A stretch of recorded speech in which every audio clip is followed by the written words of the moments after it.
Hello. I thought that as I can't run anymore, I can hardly walk these days, to be honest. My left leg, I've got pains on the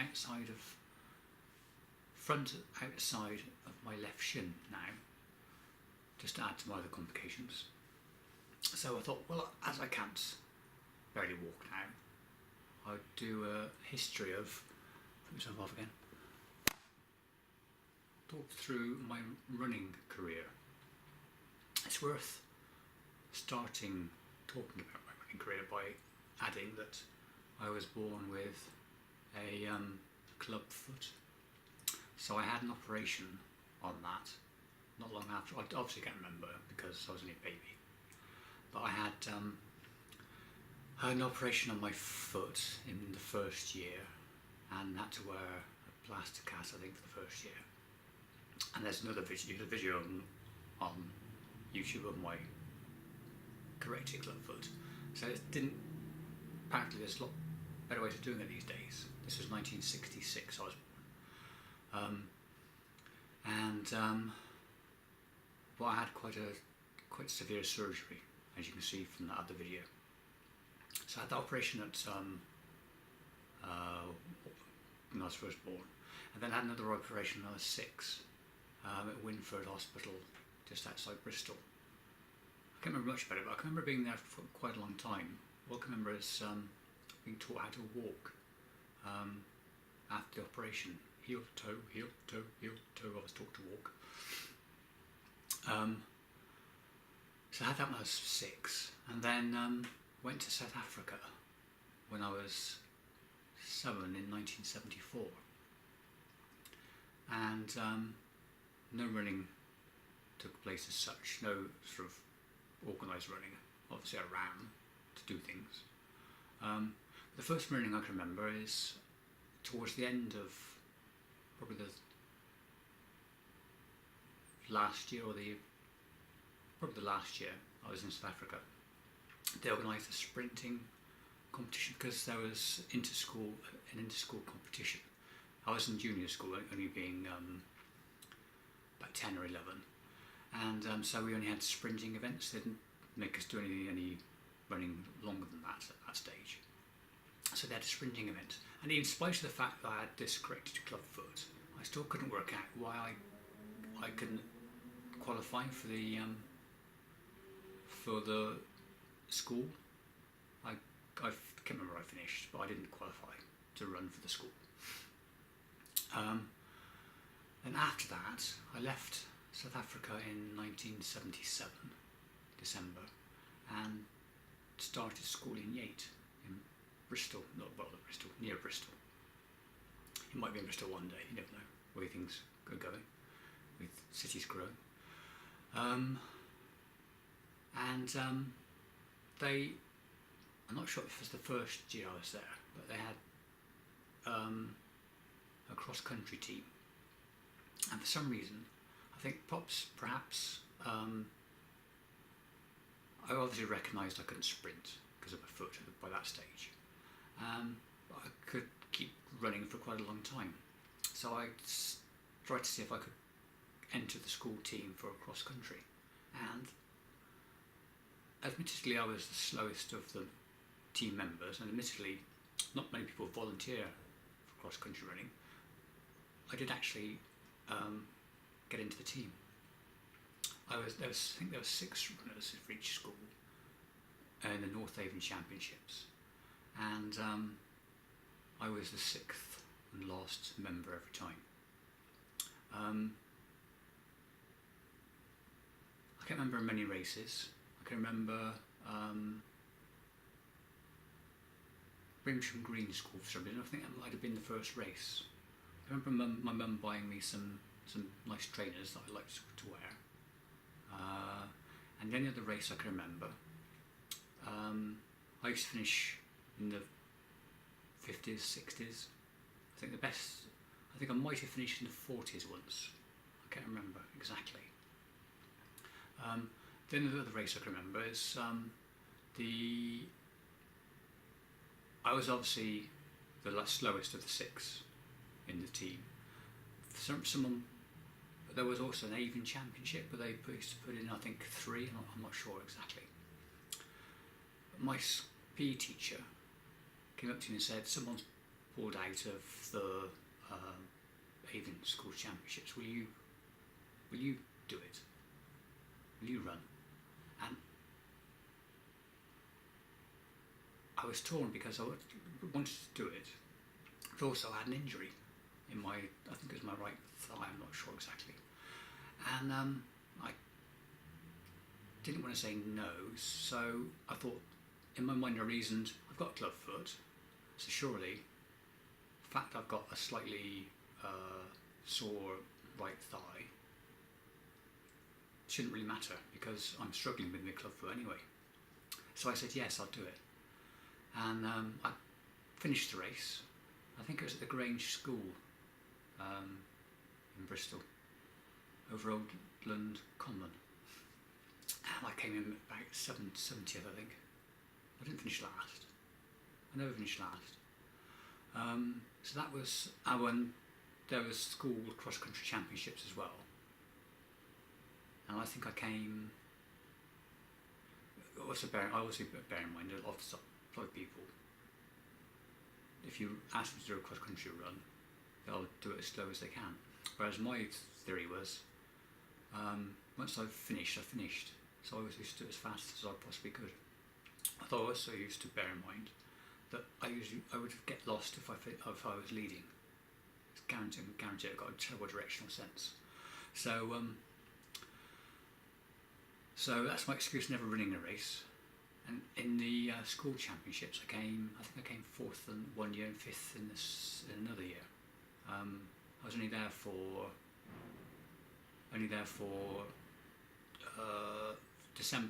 January 78 to May 1980. So it was during that time. I used to run over Yate Common, which was nice and boggy. So that was Yates running. I used to play football as well. That's another story. So then I went to Beach and Cliff School in Bath, which I really loved because it was a boys' school. Hated every minute of it. I was there from 1980 to 1984, and I only ran one. They didn't have a cross-country team. I only ran in. They did do one cross-country race for the year. I can't remember which year it was. And again, I wanted to finish as fast as I could, get over with, and I finished 3rd. And as I finished, the geography teacher, I think his name was Riok or something, looked at me, had a ticket to give me to confirm which number I'd finished, and threw it away. So that was that good. My time was at Beach and Cliff School. Sums up really. So that was running. Finished then. I didn't do any. That's the only running I ever did, apart from playing football, other sports. And the next time I did running, I was getting, I was 30-ish, so I decided to tick off a half marathon, and so I started training, running obviously, to train, and I did the 1997, I think, pretty sure it was, 1997 Bristol Half Marathon, and I finished in a time low 1 hour 50s. I can't remember exactly what the time was, and I decided I could do better. I don't know why I thought that, because it just stopped. However, I decided I could do a better time. So I carried on training, and I did another half marathon in Yate in July, I think it was, of 1988. And my training had gone well, and a lot of the first part of the race was downhill, starting in Yate, I think shopping centre, near the shopping centre, down into Chilham Sodbury. And I was going at a heck of a pace. I was doing about 7-minute miles for about the first 6 miles, and then I got to the 7th mile, and I was absolutely green crackers, and I had to stop and walk. If only it had been a 5-mile race, I would have done a very good time. And so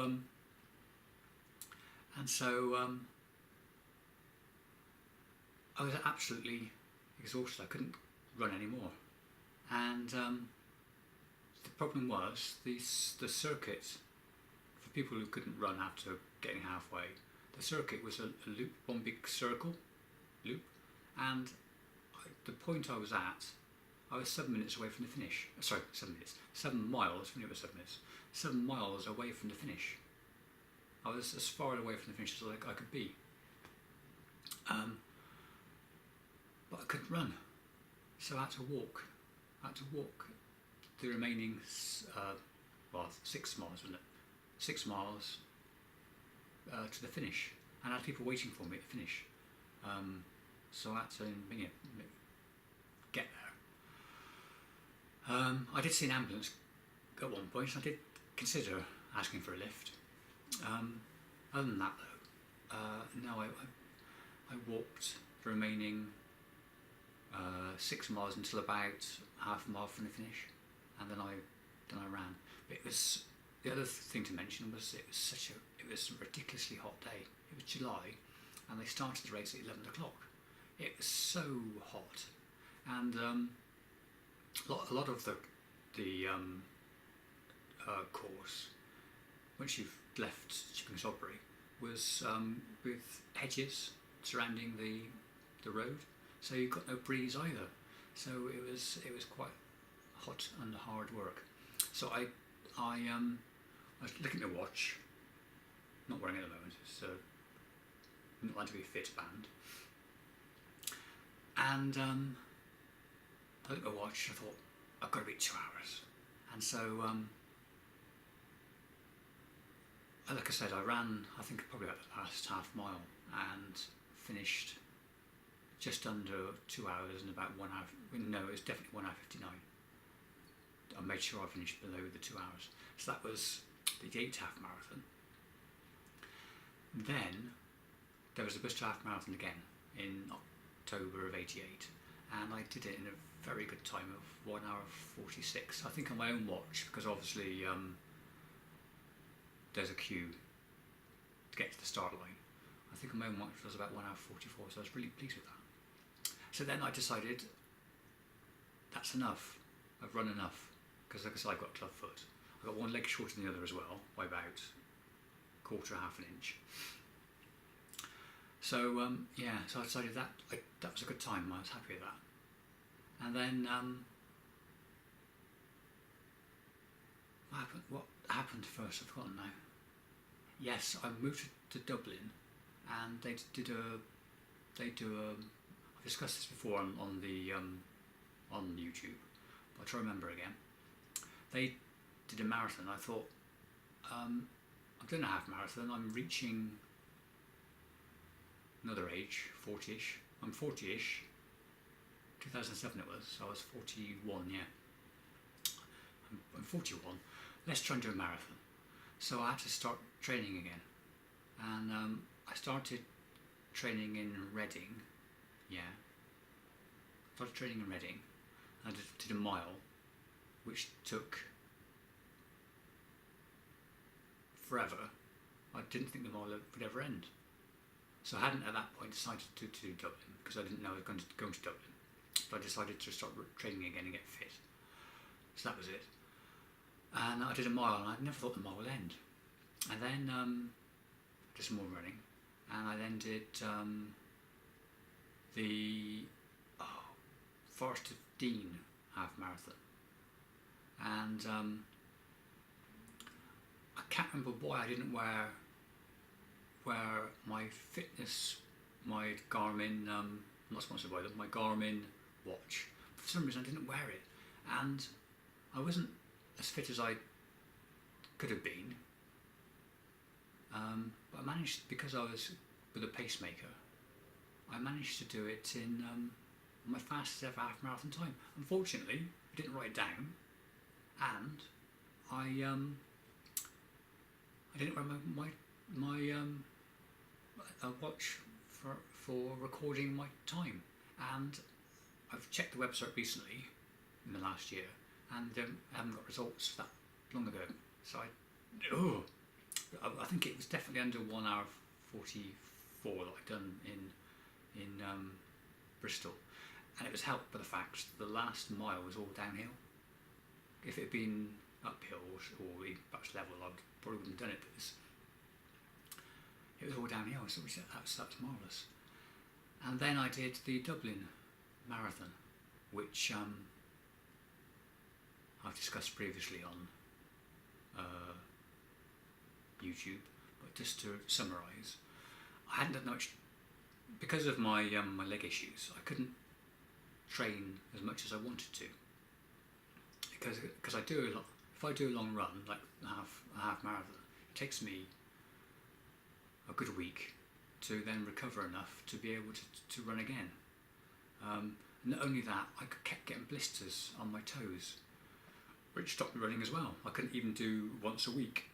I'd have to wait even longer because the blisters would be so bad. So in training for the marathon, I'd run about, my maximum distance I'd run was 2 hours. So the best thing I decided I could do, because when I ran and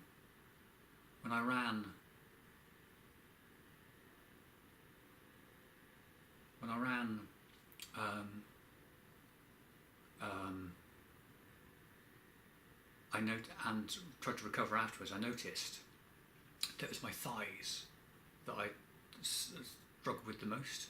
It was my thighs that hurt the most.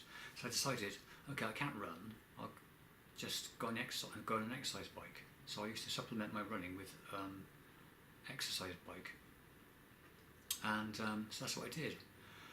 And then on the actual marathon day, I'll say again, I thought there were elite runners going off first, and then us, normal people would go off afterwards. So, and I didn't want to run with a full bladder, and just before the race started, I needed to go because I'd hydrated, and essentially you hydrate and then you need to go for a wee, removing all the whatever. So I was standing in the queue for a Portaloo before the race started, and I had this gun or whatever go off. I thought, well, that's elite people going. So I still stood there, waiting for the Portaloo to become empty, and it became empty. I walked in. I did, I had a wee, and smelt the usual chemicals. Nice, I thought, no. And then I casually walked up to the start line. And as I was getting close to the start line, I realised there was no one there. And I suddenly realised that everyone had started without me. So I had to run, to not look quite so stupid, over the start line. And the only good thing was it made me then run fast to catch some people up, and I overtook quite a lot of people during the first 9 miles, up to about, you get to Phoenix Park, which I've never been to before. Then there's a downhill section, and up to that point I was making good progress. And then I started to slow after about 9-10 miles, and then I got to 20 miles, and not only was I possibly running slower than I could walk, if you know what I mean, it's like almost running on the spot. There was a drink station at the bottom of a dirty great hill, like that it was, perhaps even like that. And I thought, I'm practically running slower than I can walk as it is. I could fancy a drink. And so I walked up that hill, having a nice drink out of a nice plastic cup. And then I got to 21 miles after that hill, and got to a dual carriageway. There was no crowd. It was a dual carriageway. There was an airport bus going by, and for some reason that triggered me to say, I've run enough, thank you. So I got 21 miles in a decent time, about 3.5 hours, and then I had to walk, obviously better than Yate, where I had to walk 6 miles. I had to walk the remaining 5 miles to the finish. And as I got towards about the last 2 miles, the crowd started to return, and so I felt a bit bad about just walking. And so for the final, and there was a banner as well saying something like death or glory. So that motivated me as well. And so I ran the last 1.5 miles, and I didn't run it I ran it at a pretty decent pace as well. And so I finally finished in 4 hours 45 on the clock. I did it in a slightly faster time, obviously, because I started after the clock, long after the clock had actually started ticking. One, because there was no crowd, and obviously I was late as well, so I was nearer 4:40.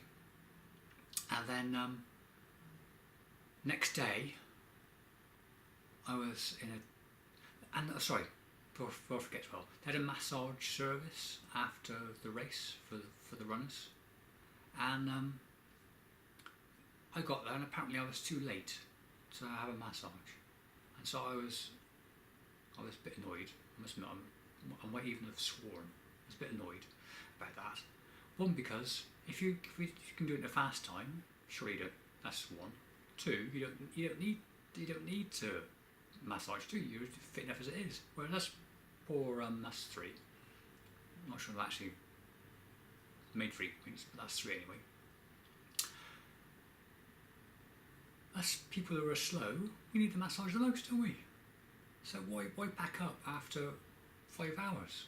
That's the time when your best customers are coming in. But no, sorry, you're too late. So yes, I walked home because I lived near enough to the finish line.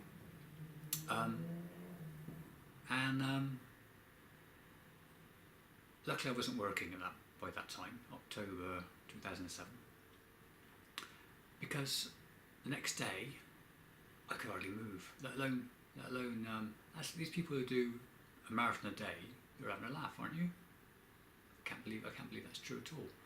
I could hardly get out of bed. I would sit on the sofa. After half marathons, I used to find, hands going like that for some reason. After half marathons, I'd find I couldn't cope with steps very well, whereas after a full marathon, I couldn't actually move, and I'd stagger to the sofa after getting out of bed, and then to actually move from the sofa, say to the dining table, to eat something was incredibly difficult. And so for the next 7 days, I was practically immobile. But after come 7 days, I could move again. And so I never want to do a marathon ever again. Once was definitely enough. Half marathons, that's okay. Obviously, if I can't actually walk at the moment. But half marathons I could cope with and recover from. A marathon was just crazy trying to recover from that. And I also forgot in my build up to the Dublin Marathon, I flew back and did this, because I used to be called Salisbury. I did the Salisbury half marathon, and I didn't, at that point I wasn't wearing, initially when I did the half marathon in Bristol, I wasn't wearing orthotics.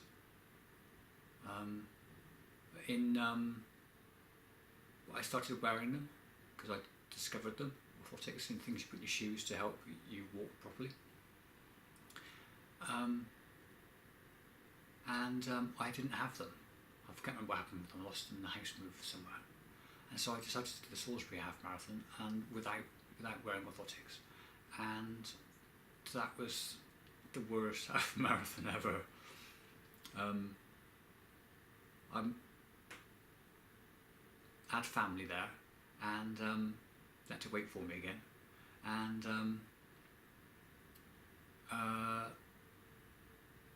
I had to start walking at an even earlier point. I can't remember actually when it was. I started walking, but it's quite a hilly course as well, and I was at one point I was going to be the last person to finish, which in some ways I was quite happy about. You know, I was last. And I was about 400 yards from the finish, and there was a bloke in front of me. I was about to be last, and he collapsed with some unknown knee injury or something, and so I overtook him at a very slow walking pace. And so I was the penultimate first person to finish the Salisbury half marathon in a time of just over 3 hours, I think it was. So that was that. Yeah, that was before the Dublin marathon. And so when I returned to Dublin, I sought out someone who did orthotics, and so I got those before I did the Dublin marathon for training. And when I returned to France, so I mean Britain, I ran one more race, and it was the Clapham Common 10k, and I didn't do a bad time, to be honest. It was about 50 minutes, 50 minutes. That's me. And that was the last time I ran in an event, which is about 2008. And I've also forgotten, I did a Cardiff, when I was working in Cardiff in between 2000 and 1997, I did the Cardiff half marathon, Cardiff 10k, and then there was a bet on for me to finish it in a certain time. Unfortunately, I didn't complete the time. I had to buy Don's breakfast for everyone, I think it was. Unfortunately, I finished outside my time. But the thing I remember about that 10k was, one, whenever I was behind an attractive woman, she always ran too fast. She always ran slightly too fast for me to stick with her and admire her as she ran. If only I could have found a woman who ran just that little bit faster than me to keep me going, I would have run much better times throughout my running career. But I never found that woman. Oh yes, there's quite a lot of people running in the race, so you had the usual problem of queuing across the start line, and then just as you got going, you had to run through one of the parks in Cardiff, and you had to go through a gate, which is just a normal doorway size, and so there's then a queue to get through that door or gate. So that if I hadn't been for that, I'm sure I would have actually made the time, possibly. So there you are. That's a lot of rambling about my running career now that it's over. Where are we again? It's the 15th of May 2015. So it's 15:05. 15. Shame there's no 15 months in there, because you could have 15, 15, 15, but that's not the case. And what's happening on Twitter?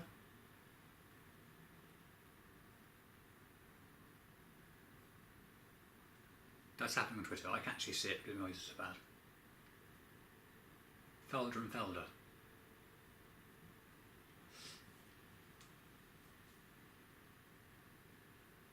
England had beaten Russia 21-12 and joined Canada, France, USA and Australia in the quarters. London Sevens rugby. Spain beat New Zealand. They're the best up to now. They've been the best women's rugby sevens team. Unbelievable. So that's currently 16:55. Can't reach.